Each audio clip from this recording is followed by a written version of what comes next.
Hi hello friends, இன்றைக்கி நம்ம வீட்டில் ஒரு மேரேஜ் ஃபங்க்ஷன் தான் இருக்குது. நாம் இப்போ பட்டில் இருக்க ரஹ்மான் மஹாலுக்கு தான் வந்திருக்கோம்.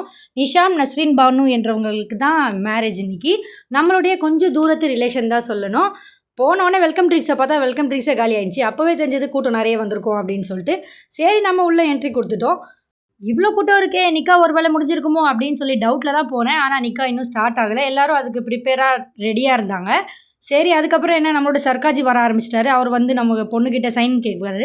அவர் சைன் கேட்டு அதுக்கப்புறம் பொண்ணு சைன் போட்டதுக்கப்புறம் தான் நம்மளுடைய வழக்கப்படி கல்யாணம் நடக்கும். சரி, நிக்கா ஓத ஆரம்பிச்சிருந்தாங்க. வெனஸ்டே தானே மேரேஜ் வச்சாங்க, அவ்வளோவா வரமாட்டாங்க யாரும் அப்படின்னு நினச்சேன். சரியான கூட்டம், பரவாயில்ல இவ்வளோ பேர் வந்திருக்காங்கன்னு நினச்சி கூட பார்க்கல. சரி, நம்மளுடைய ரிலேட்டிவ்ஸ் எல்லோரும் வந்திருப்பாங்க அப்படின்னு நினச்சி எல்லாரையும் பார்த்துட்டு இருந்தா ஒரு தடவை வர ஆரம்பிச்சிட்டாங்க. எல்லா ரிலேஷனையும் ரொம்ப நாள் கழிச்சு 1 month ஆகிடுச்சு இவங்களெல்லாம் பார்த்து. நாம் இப்போ பார்த்துட்டோம். நாம் வாங்கிட்டு வந்த மொய் கவரும் ரெடி ஆகிடுச்சு. அம்மா பேரும் அப்பா பேரும் போட்டாச்சு. ஏன்னா நான் அம்மா கூட தான் போயிருந்தேன் இந்த வாட்டி. ஹப்பி பசங்க எல்லோரும் ஸ்கூலுக்கு போயிருந்தாங்க. இந்த கரிசமணி இருக்கு இல்லையா, இதுதான் வந்து பொண்ணுக்கு கட்டுவாங்க. ஆக்சுவலி இது வந்து எல்லோரும் நல்லா சுமங்கலியாக இருக்கிற அவங்க எல்லாருக்குமே வந்து ஒரு 10 பேர்கிட்ட அது கழுத்தில் வச்சுட்டு அப்புறம் கடைசியாக தான் பொண்ணு கழுத்தில் அது போடுவாங்க. புதுசாக எடுத்தோடனே அது பொண்ணு கழுத்தில் போட மாட்டாங்க. எப்போவுமே இந்த மாதிரி பண்ணுறது தான் ப்ராசஸ்ஸு. எல்லார் கழுத்துலேயும் வச்சு முடிச்சிட்டு அப்புறம் பொண்ணுக்கு வந்து அதை மாட்டி விட்டுடுவாங்க. அதுக்கப்புறம் என்ன, அந்த கல்கண்டு கொடுத்து பொண்ணுக்கு தான் ஃபஸ்ட்டு கொடுப்பாங்க. அவங்களுக்கு ஷாதி முபாரக் சொல்லி எல்லோரும் வாயில் ஊட்டி விடுவாங்க. அதுக்கப்புறம் அவங்களோட அந்த மைசர் மேலே போட்டு அவங்க மேலேயே வந்து நிறைய போட்டு விடுவாங்க. அதை எடுத்து நிறைய பேர் கல்யாணம் ஆகாதவங்களுக்கு அவங்களுக்குலாம் கூட கொடுப்பாங்க. அது ஒரு வழக்கமாக வச்சுருப்பாங்க. அந்த பொண்ணு தலையில் விழுந்ததை எல்லோரும் எடுப்பாங்க. அப்படி நல்லாயிருக்கும். அந்த மூமெண்ட்லாம் கொஞ்சம் நல்லா ஜாலியாக இருக்கும். சின்ன வயசில் நம்ம மேரேஜுக்கு போனாலே இந்த கல்கண்டு பாதாம் இதெல்லாம் அள்ளி அள்ளி பாக்கெட்டில் போட்டுப்போம். அந்த ஞாபகம்லாம் வந்துச்சு எனக்கு. எந்த கல்யாணத்துக்கு போனாலும் அந்த கல்கண்டை பார்க்கும்போது அந்த ஞாபகம் தான் இருக்கும். 90s கிட்ஸ் எல்லாருமே இதை கண்டிப்பாக பண்ணியிருப்போம். எங்கள் வீட்டில் எல்லாம் மோஸ்ட்லி நாங்கள் நிறைய பேர் இதை தான் பண்ணியிருக்கோம். பிஸ்கெட் கூட கொடுத்துருந்தாங்க, கல்கண்டு பிஸ்கெட். இது என்னடா புதுசாக இருக்கே, பிஸ்கெட் கொடுத்து நான் இது வரைக்கும் பார்த்தது கிடையாது. சரி, அதுக்கப்புறம் பேக்கெட்டில் கூட பேரிச்சப்பழம் முடிச்சக்கல்லை எல்லாத்தையும் போட்டு கொடுத்துருந்தாங்க பேக்கிங்காக. ஓகே, இதுவும் நல்லா இருக்கே அப்படின்னு சொல்லிட்டோம். அதுக்கப்புறம் நம்மளுடைய சொந்தக்காரங்க எல்லோரும் வர ஆரம்பிச்சிட்டாங்கல்ல, அவங்கக்கிட்ட எல்லாம் போய் நம்ம கொஞ்சம் பேசலாம் அப்படின்னு சொல்லிட்டு ஃபோட்டோஸ்லாம் நிறைய எடுத்துக்கிட்டோம். நம்மளுடைய குட்டி சிங்கம் வந்துடுச்சு. என்னுடைய செல்லக்குட்டி என் பொண்ணுன்னு தான் சொல்வேன் நான். ஆக்சுவலாக நான் முன்னாடி வீடியோவில் கூட சொல்லியிருப்பேன், என் கூடவே இருப்பாள், என் தங்க பட்டுன்னு தான் சொல்லணும். என்னுடைய பசங்களாம் ஸ்கூலுக்கு போயிருந்தாங்க. இந்த பாப்பா மட்டும் தான் ஸ்கூலுக்கு போகல. அதனால் நம்ம கூட ஜாலியாக என்ஜாய் பண்ணிட்டு இருந்தா. நாம் வீடியோ எடுக்கும்போது டிஸ்டர்பன்ஸாக நம்ம மாப்பிள்ளை வந்துட்டார். சரி, நம்ம மாப்பிள்ளையை இன்னும் வீடியோ எடுக்கலையே அப்படின்னு சொல்லிட்டு மாப்பிள்ளையும் ஒரு சின்னதாக ஒரு வீடியோ எடுத்துக்கலாம்.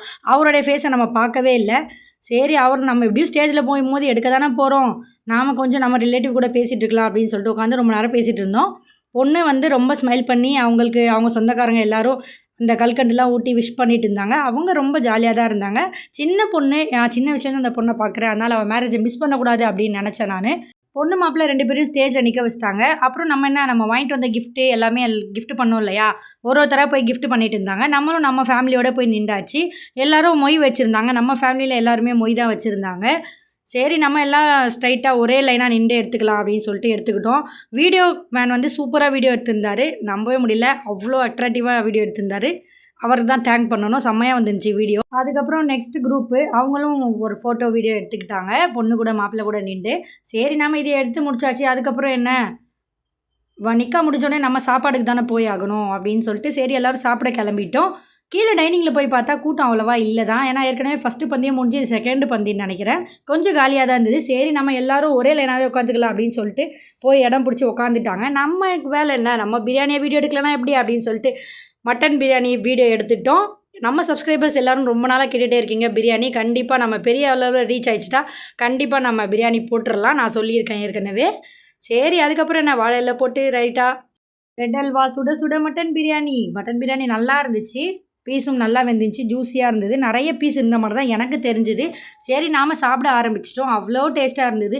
இந்த வாட்டி நான் ஒரு குறையும் சொல்ல மாட்டேன், நிஜமாலே சொல்கிறேன். நல்லா இருந்துச்சு. நான் நல்லா இருந்துச்சுன்னா நல்லா இருந்துச்சு சொல்லுவேன், இல்லைன்னா இல்லைன்னு சொல்லுவேன். உங்களுக்கே தெரியும், நம்ம எப்போவுமே அடிக்டட் ஃபார் மட்டன் பிரியாணி அப்படின்னு தான் சொல்லணும். டேஸ்ட்டு வேறு லெவலுங்க. அதுலேயும் அந்த சிக்கன் 65 வச்சுருந்தாங்க. உண்மையிலே ரொம்ப ரொம்ப ரொம்ப பிடிச்சிருந்தது எனக்கு.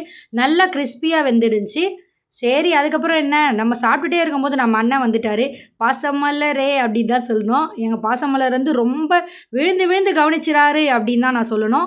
ஏன்னா மொத்தமாகவே நமக்கு நிறைய சாப்பாடு, ரைஸு, அந்த கறி தான் நிறைய எடுத்து மட்டன் பீஸாக போட்டுருந்தார். எனக்கு மட்டன் பிடிக்கும்னு எங்கள் அண்ணனுக்கு தெரியாமல் இருக்குமா, நிறைய பீஸ் எடுத்து போட்டுட்டான். செம்மையாக இருந்துச்சு. ரொம்ப ஜாலியாக நான் என்ஜாய் பண்ணேன். என்னால் சாப்பிட முடியல, இருந்தாலும் சாப்பாடை வேஸ்ட் பண்ணக்கூடாது அப்படின்னு சொல்லிட்டு லைஃப்லேயே நான் ஃபஸ்ட் டைம் நிறைய சாப்பிட்டேன். ஐஸும் வச்சுருந்தாங்க. நான் நினைக்கவே இல்லை ஐஸ் வச்சுருப்பாங்கன்ட்டு.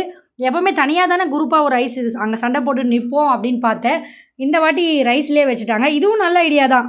சிஃபை நல்லாயிருக்கு சொன்னல, இன்னும் 3 பீஸ் எடுத்துகிட்டு வந்து அண்ணன் வச்சுட்டான். செம்மையாக சாப்பிட்டேங்க. செம்ம ஜாலியாக என்ஜாய் பண்ணேன். அதுக்கப்புறம் என்ன வெத்தலை பாக்கு எல்லாம் வச்சுருந்தாங்க. நமக்கு அதெல்லாம் பிடிக்காது. யார் யாருக்கு வேணுமோ எடுத்து சாப்பிட்டுட்டு இருந்தாங்க. நம்ம என்ன சாப்பிட்டு முடிச்சாச்சு, கொஞ்சம் நேரம் உட்காரலாம் அப்படின்னு சொல்லிட்டு ஃப்ரெண்ட்ஸ் ரிலேட்டிவ்ஸ் எல்லோரும் பேசிகிட்டு இருந்தாங்க. எல்லோரும் ஜாலியாக ஒன்றா என்ஜாய் பண்ண, ரொம்ப நாள் கழித்து என்ஜாய் பண்ண ஒரு நாள்னு தான் சொல்லணும். நம்ம பியூட்டி குயின்ஸ்ல கூடயும் ஒரு செல்ஃபி எடுத்துக்கிட்டோம். நம்ம விடுவோமா? ஆனால் 3 பேரை நான் மிஸ் பண்ணுறேன். ரொம்ப சாரி, மன்னிச்சுக்கோங்க, நீங்கள் யாரும் வரல.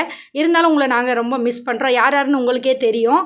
சரி, அதுக்கப்புறம் என்ன கிளம்பலாம் அப்படின்னு சொல்லிட்டு பார்த்தா ரிட்டன் கிஃப்ட்டாக ஆரஞ்சு பழம் கொடுத்தாங்க. சரி, இதுவும் நல்லா இருக்கே அப்படின்னு சொல்லிட்டு அதையும் வாங்கிட்டு அங்கேருந்து கிளம்பிட்டோம். வீடியோ பிடிச்சிருந்தா லைக் பண்ணுங்கள்.